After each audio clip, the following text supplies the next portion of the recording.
পুৱতি তৰা ধাৰাবাহিকখনৰ আজি নিশা আহিবলগীয়া এপিছডৰ প্ৰমো বৰ্তমান মুকলি হৈছে আৰু আজিৰ প্ৰমোত আমি দেখিবলৈ পাইছোঁ ধাৰাবাহিকখন হ'বলৈ গৈ আছে বহুত বেছি ইণ্টাৰেষ্টিং। বলকচোন চাওঁ আজিৰ প্ৰমোত কি দেখিবলৈ পাইছোঁ। আজিৰ প্ৰমোৰ প্ৰথম ভাগত আমি দেখিবলৈ পাইছোঁ বেদক ৰত্নই কৈ আছিল, তই বলিয়া হৈছ নেকি? বিয়া ঘৰত তোক সকলোৱে বিচাৰি ফুৰিছে আৰু তই আহি ইয়াত মদ খাই আছ, হেৰটোৰ হৈছে কি? তাৰপিছত আমি প্ৰমোত দেখিবলৈ পাইছোঁ হোমৰ গুৰিত প্ৰিয়ম আৰু বেদ বহি আছিলে আৰু তেতিয়া আমি দেখিবলৈ পাইছোঁ প্ৰিয়মৰ দেউতাক অৰ্থাৎ পুতুলে কৈ আছিল, আজি মোৰ মনত এটাই আনন্দ, মোৰ ছোৱালীজনী ভালপোৱা ল'ৰাটোৰ লগত তাই বিয়াত বহিছে, তাৰ বাবে মই আজি বহুত সুখী।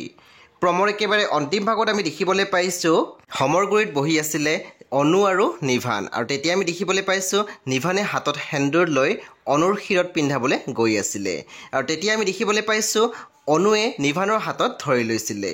সেই বন্ধু বান্ধৱীসকল আপোনালোকে বাৰু কি ভাবে? অনু আৰু নিভানৰ বিয়াখন হ'বনে আৰু বেদ আৰু প্ৰিয়মৰ বিয়াখন হ'বনে নাই আপোনালোকে বাৰু কি ভাবে? মোৰ কমেণ্ট ছেকশ্যন লিখিবলৈ নাপাহৰিব। সেই বন্ধু বান্ধৱীসকল আজি নিশা 9 বজাত ৰং টিভিত আহিবলগীয়া পুৱতি তৰা ধাৰাবাহিকখন খুব বেছি ইণ্টাৰেষ্টিং হ'বলৈ গৈ আছে, সেয়ে আপোনালোকে চাবলৈ একেবাৰে নাপাহৰিব। পৰৱৰ্তী আপডেটৰ বাবে আপোনালোকে মোৰ চেনেলটো ছাবস্ক্ৰাইব কৰি কাষত থকা বেল আইকনো টিপি দিবলৈ একেবাৰে নাপাহৰিব।